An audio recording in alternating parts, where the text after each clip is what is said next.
The country, the rural areas, the middle of nowhere, the good old BFE. No matter what you call it, there are creepy things coming out from rural areas all across the country.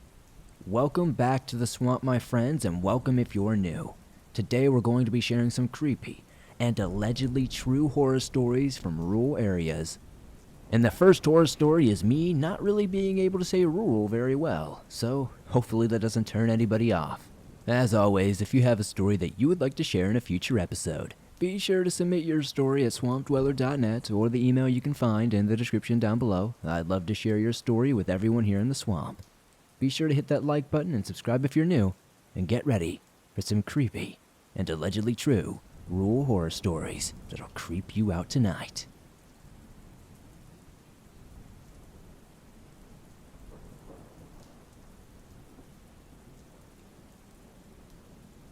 My name is Faye, and the story I'm about to tell you happened when I was 13. All of the incidents happened to me in the same house as well. I went to live with my dad, who had just bought a nice country house in the middle of the woods. I thought it would be a nice place after leaving my mom's house. I used to have a little stepsister and an older brother. The house was great at first. I shared a room with my sister that was right next to our parents' room. My brothers were on the opposite end of the house. The three of us loved exploring the house and the woods around us. We played out there all the time, and it felt like a whole nother world. Waking up in the morning would be like a fairy tale, because our yard would have deer, chipmunks, groundhogs, and many more animals. I loved it, but my fantasy filter I had over this house would soon be exchanged for one of a haunted house. Many things started to happen around the house slowly at first. The sound of stomping through the house would happen every now and then, but our parents thought it was just us. It would happen even when I'd stay home by myself, and there would be no one else around to be able to make this noise. It sounded like someone was walking very angrily. Even still, when I told them, they would say it was most likely an animal in the walls or something. Which to me is still weird. Wouldn't you be concerned that something's living in the walls? Another thing that we started to notice was when we would come home, all of our light bulbs would be unscrewed, so they were just barely hanging in the socket in every single room. This would even happen in the bedrooms. One night later, after we had all left and gone to bed, my father woke up to a banging sound. He got up and was mad to be woken up that late and stormed out of his room to find it. Naturally, he assumed it was us. He stopped outside my sister and I's room and listened. He said it sounded like we were jumping on our beds and making our headboards hit the walls. He opened the door with a fast push and looked in, ready to yell at us for being up and messing around. But the sound had stopped right as he did, and he saw that we were both fast asleep. Confused, he went to bed. The next night it happened again, and like the first time, we were both passed out. He asked us if we had heard the banging and if it was us, but we had no idea what he was talking about. I genuinely, for the life of me, cannot remember any of these noises. Instead of trying to figure out if we were lying, he just removed the headboards and put them in our closet. That weekend I went to my mom's place and my sister went to her dad's. That night the banging started up late at night, and he knew we were not home. He went into our room, and the banging didn't stop that time. He followed the sounds to the closet. He put his hand on the door, and right as he slid the door open, it stopped. The thing is, my dad started to believe us about the strange stompings and strange light bulb incidents after this, because there was nothing in there. Other small things happened after that night. Cabinet doors opening, lights going off and on, and so on. But one of the scariest encounters was one night. I was home with just a friend. My parents were out on a date night, and they wouldn't be back for quite some time. It was probably going to be really late when they got back. It was storming like crazy that night, and we had been in the living room watching movies and just hanging out. The power started to go in and out, as well as strange sewage smells and rotten eggs. It didn't bother us at first because it was storming, and we just assumed, well, maybe the sewer drains were flooding. It wasn't until the power would go out for longer than a flash this time. It stayed out for quite some time. We looked at one another and looked, but the sound of whistling stopped us. My friend then asked if our brother was here. I told her no, it was just us. The whistling was masculine sounding. And it was creepy. It was this tune that just sounded wrong. It was coming down the hall from by my room. That's at the end of the hall. We did not want to get up, and I told her about all of the other things that had happened before. With the power going out and the storm giving us the only flashes of light we would see, we were too scared. We jumped up 10 feet when the whistling was still happening, but now it sounded like it was coming toward us, stomping down the hall, getting closer and louder. We saw a huge black shadow charge out from the hall, but dissipated as it got closer to us. We were screaming and sobbing, thinking something or someone was going to get us, half expecting something to slam into us. The lights finally came back on, and we were holding on to each other on the couch, shaking. I'm sure it was probably only about a minute or two, but it felt like hours. We decided to go hide in my brother's room on the opposite side of the house, as far from my room as possible. We waited there until someone got home. We stayed in my brother's room that night on the floor, as I was not brave enough to go sleep in my room.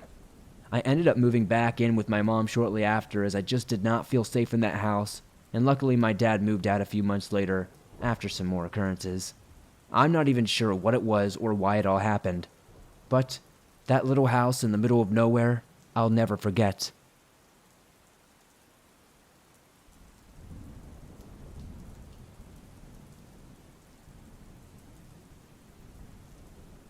Hello, Swamp Dweller. This is the first story I've ever written for anyone, but not the only one I have. This is, however, the one that sticks out to me because it happened during a transitional part of my life. I was out of college for spring break.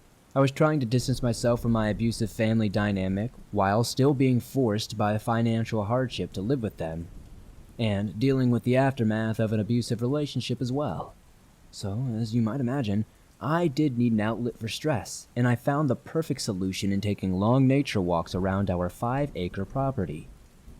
My family owned land in an extremely rural part of West Virginia, and had done so for 3 generations going back to the late 1800s. It had one main trail which led deep into the forest, up toward the top of the hill before heading down back, and then eventually ended on the other side of our property. The trees that day were laden with tender green buds. The spring air was as crisp as the first bite of a fresh apple, and the sun hung low in the sky. It had been a long, miserable day stuck inside thus far, and upon looking out the sliding glass door that gave a beautiful view of the woods, I was seething. I had decided at that point I had enough of my father's constant shouting for the day, and left the house with only my MP3 player, my earbuds, and a little coal of anger burning away inside of me to keep the nippy air at bay. The trip was beautiful. As always, the dogwoods were close to blooming, the pines towering over me like tall, watchful guardians, and I soon found myself at peace again. I passed all the familiar landmarks I knew by heart, the branching of the trail leading to my grandfather's home, then the quiet, lonely fish pond. Next was the hunting cabin at the start of the steepest section of the path, and then up to the crest of the hill and the clearing. The clearing was where I usually stopped. The remains of a small hut my father's father had built were still there, and then a few trees further were a deer stand my dad had allowed our neighbor to build and use, which I often climbed to read, have a snack on, or simply enjoy the view. Not so this time, however. I was feeling too full of energy to stop now. I chose to trek through the clearing and onward to the section of the path where it became steep, narrow, sticky with mud, and precariously rocky. On I went for a while, one earbud in with a Disney playlist blasting when I saw something strange. I didn't believe it to be strange at first, I guess. It was just a dog that had squirmed through the thick brush onto the path, and I assumed it was a hunting dog. People would sometimes lose their hunting dogs and pay a reward if they were returned. This is what I was hoping when I began to follow it. I called and whistled, but it ignored me as it stubbornly ran off into the trees. After that point, I simply became curious, and my curiosity wouldn't allow me to stop following the dog until it took off deeper into the woods, never to be seen again, or lead me to whatever mysterious destination it was dedicated to reach. I'll pause here to say yes, I did know this wasn't the smartest thing to do, and I would never have done it under any other circumstance. And that was exactly what was so strange. I felt compelled to follow this dog deeper and deeper into the forest. farther along the trail than I ever intended to upon first setting out, and I can't entirely explain to you why to this day. I followed it, entranced, for what felt like an age. I knew it was growing later and I acknowledged it, and yet I could not turn back. Then finally, as I was doing this struggle to convince myself to go back, I saw the dog trot off the path. I picked up a jog to make sure I didn't lose it in the underbrush, and I both succeeded and failed in that endeavor. I succeeded because I didn't lose sight of him, but watched him duck into the bushes nearby. I was ready to leave the path to follow this dog, all over hell and creation if I had to, but I almost failed to notice that it didn't exit the bushes. I could clearly see all around, and the area was too steep for it to lay down. I stood there puzzled for even just a second, and took out my earbud to see if I could hear it. This is when I saw the man appear. I think he rose out of the bushes, but all I can remember is blinking and suddenly seeing a man in full camouflage gear, clear as day, standing there. I was oddly unafraid of the stranger. I didn't recognize, but something made no sense at all. My dad would let people hunt on our land all the time, and I knew all of our neighbors for 10 miles in all directions.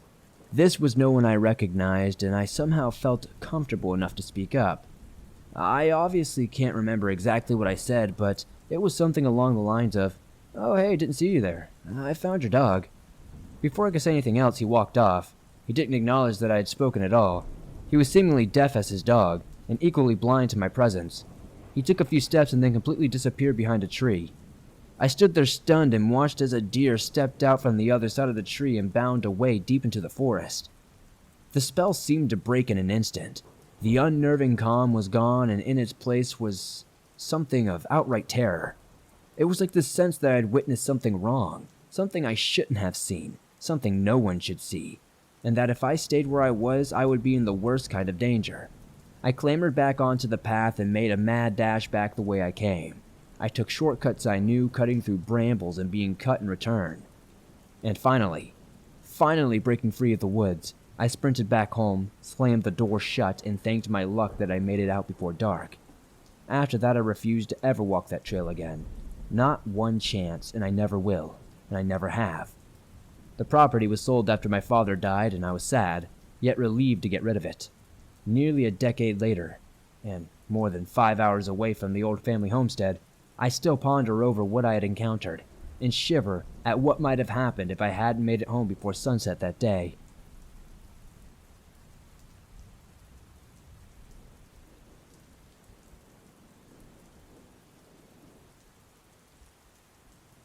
Hi Swamp Dweller, I love your channel. I started listening to you a couple of months ago and have watched and listened to almost everything. It was only whilst listening to an episode of Stories from a Cryptid Hunter that I realized I have had a cryptid encounter myself. Now this is not a story by any means, so I do apologize to you and your listeners in advance, but I had to get this out there, because after hearing that episode, the goosebumps I got, the wave of excitement at the prospect of an undocumented creature, and that I witnessed it with my own eyes, just was overwhelming. Just to know that there is something that amazing out there, and if they are out there, I wonder what else is. Anyways, to start off, I live in a rural area on the northwest coast of Ireland, which is going to be a very strange place for a cryptid encounter, I believe. As from what I remember, the story on your channel is that these creatures preferred the western regions of America, but I do believe it is what I saw that day, and I believe that they are linked. I am a male. I am 32 years old, and this happened to me when I was roughly 11, and I have never spoke of it to anybody, because to be honest, I was a kid and I just thought it was my imagination running wild, and I knew nobody would believe me. That was until I heard about it on your channel. I grew up on a small housing estate, on a little hill surrounded by miles upon miles of mountains, forest, trees, and bogland, in a very rural part of Ireland. It's in the biggest national park in our country. We lived across from a church with a little forest of trees surrounding its grounds, and to the left of it was a community center, and down the hill to the left of us, about a 2-minute walk away, was a small shop and pub. The only shop within 20 miles, which is no longer even there. On this day, in particular, my mother asked me to go to the shop, which was not unusual.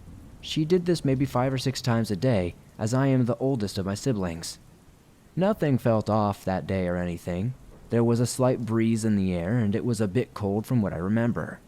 So I'm thinking it was late summer, early autumn, as the leaves were still on the trees. Anyway, I was on my way back up from the shop just as I started to reach the footpath of the estate, which my house was just 4 driveways away from me at this point. I was looking down as I was making sure I had my mom's change and glanced up quickly and then back down again. When I glanced up, I noticed something. You know when you get that glimpse of something in your peripheral vision?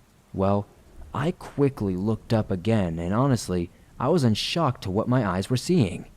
At the very corner of the churchyard, which is about just across the road from the gable side of the last house of the estate, which was about 100 to 150 yards away from me, I saw this gigantic condor vulture-looking bird or creature.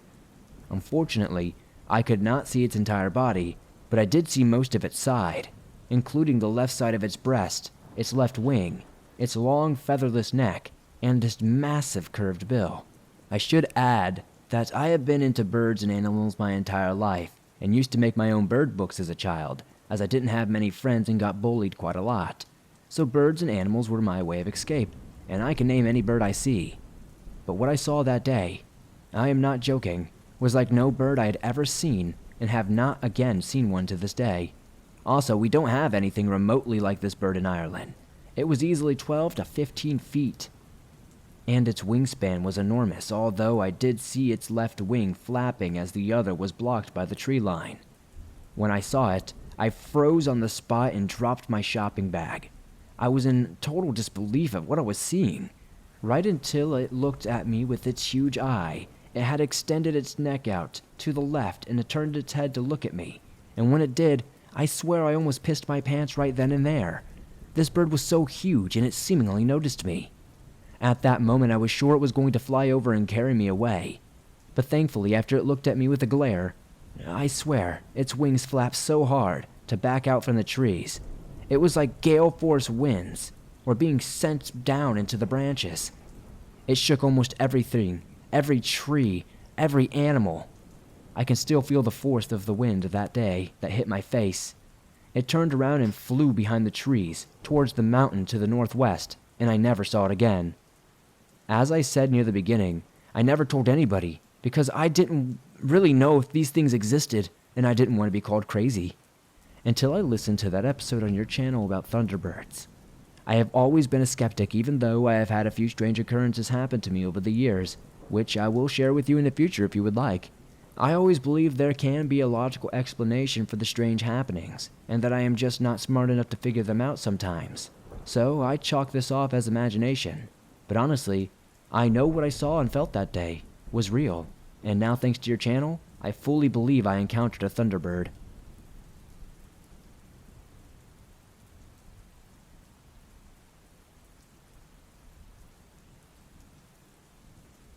This story happened sometime in the mid-1980s when my mom was a teenager in high school. My mother and my aunt grew up in a farm in central Florida that was relatively in the middle of nowhere at the time. We still live in this area, and it's more urbanized now, but back then, it was mostly woods and farmland. My great-aunt, uncle, and our cousins lived on the same property in another house, however, so they weren't entirely alone. But outside of that, you'd have to drive a couple of miles to go and even see another neighbor. My grandfather coached for the local high school football team, and my mother and aunt were cheerleaders. So on Fridays, he would have to coach at the school's game, and my mom and aunt would be there to cheerlead. The rest of the family would usually come along as well, since my cousins went to the school too, and there wasn't really anything else to do in that small town on a Friday night. They could usually get to the game earlier than everyone else considering that he was a coach.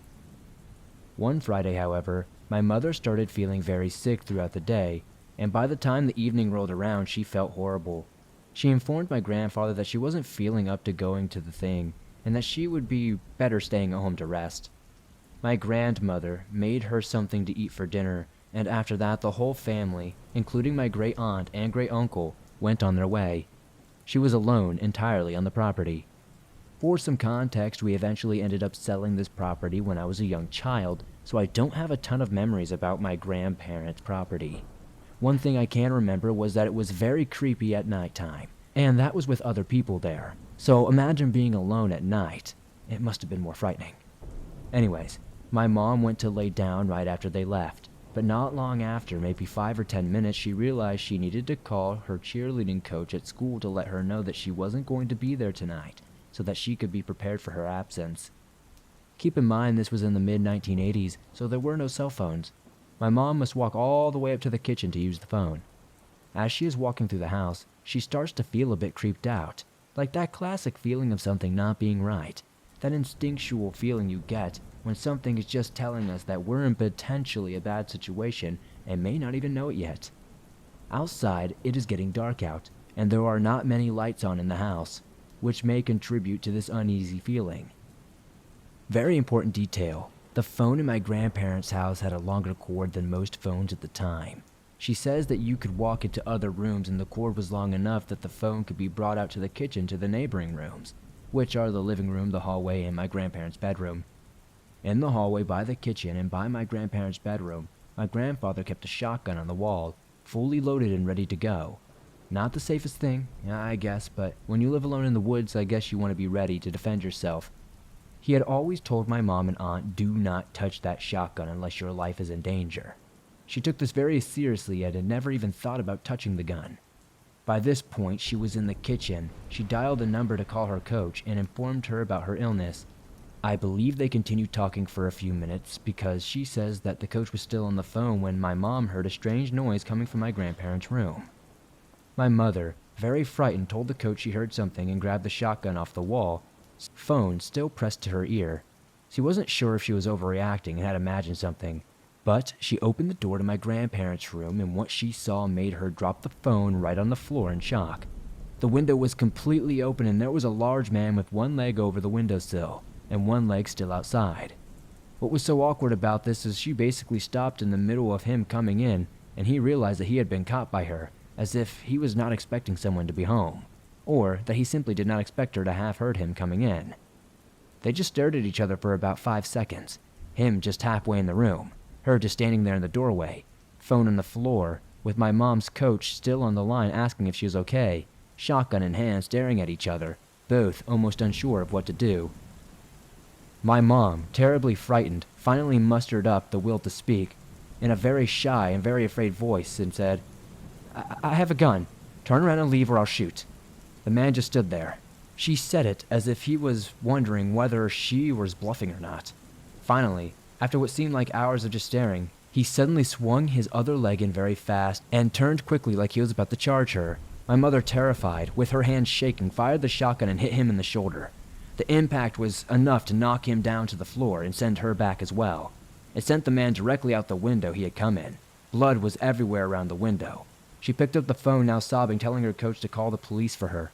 When she looked back, she saw the man running, clutching his shoulder, bleeding out all over their yard, running back to the woods behind their property. Keep in mind, he had just been shot in the shoulder with a shotgun. It's not like a handgun or something. This dude had basically just immediately gotten up like it was nothing and started hauling ass off into the woods. I don't know the exact order of what happened next, but the police eventually did get there. My grandparents hurried home sometime shortly after, and the police were still there. I think what was most weird about this story was that there was a trail of blood that the guy had left as he was fleeing the property that went out into the woods. The police investigated and found that it continued for some ways into the forest and eventually just stopped. There was no body or anything, like, the blood just stopped. And they never caught up with the guy. I think it's bizarre that she shot him in the upper torso with a shotgun, and around the window in the room looked like the scene of a horror movie. There was so much blood. How he got away, apparently alive, and so quickly without the cops catching up to him, is absolutely odd to me.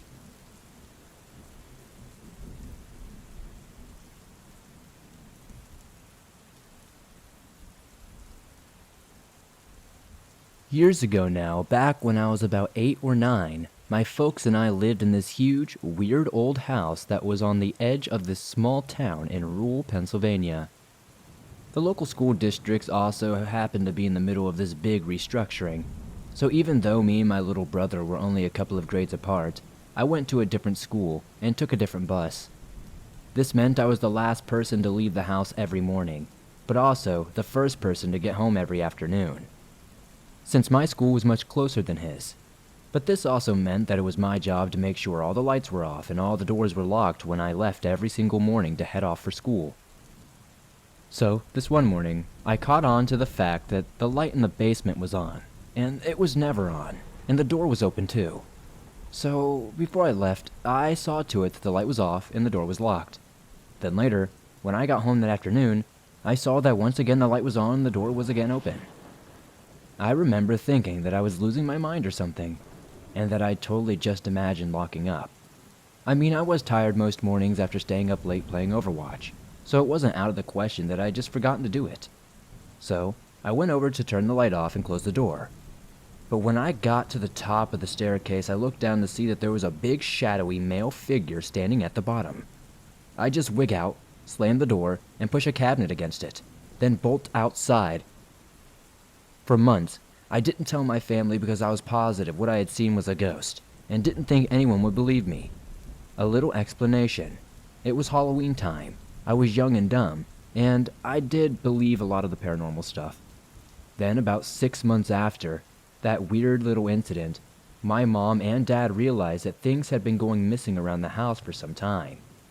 They blamed me and my brother at first, but after we insisted we were innocent, we all walked around the place with flashlights trying to figure out how anyone might have gotten inside without breaking in.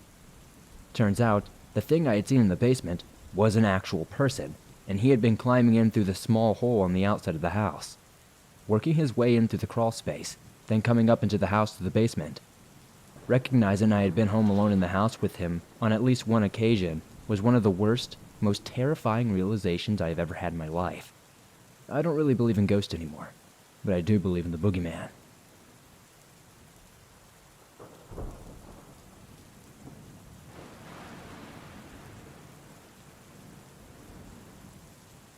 Thanks for listening to these creepy and allegedly true rural horror stories sent in by viewers just like you. As always, if you have a story that you would like to share in a future episode, be sure to submit your story at swampdweller.net or the email you can find in the description down below. I would love to share your story with everyone here in the swamp. It's stories like yours that help keep this show going on a daily basis. If you enjoyed this episode and you like these stories, please be sure to hit that like button as it helps me out a ton. The more likes this episode gets, the more YouTube promotes it in the algorithm, and that really helps us grow. If you're listening to this on Apple Podcast or Spotify, don't forget to give us a 5-star rating over there, as it helps us grow over there.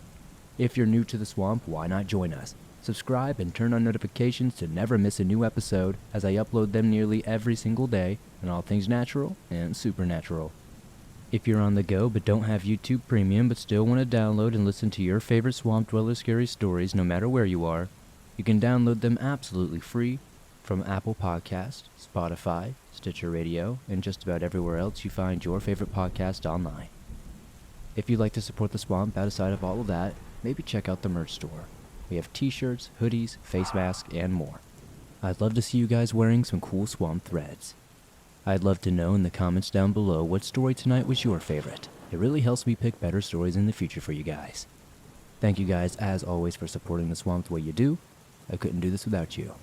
Don't forget to join me on Instagram, Facebook, and Twitter, and I'll see you all soon with another creepy episode.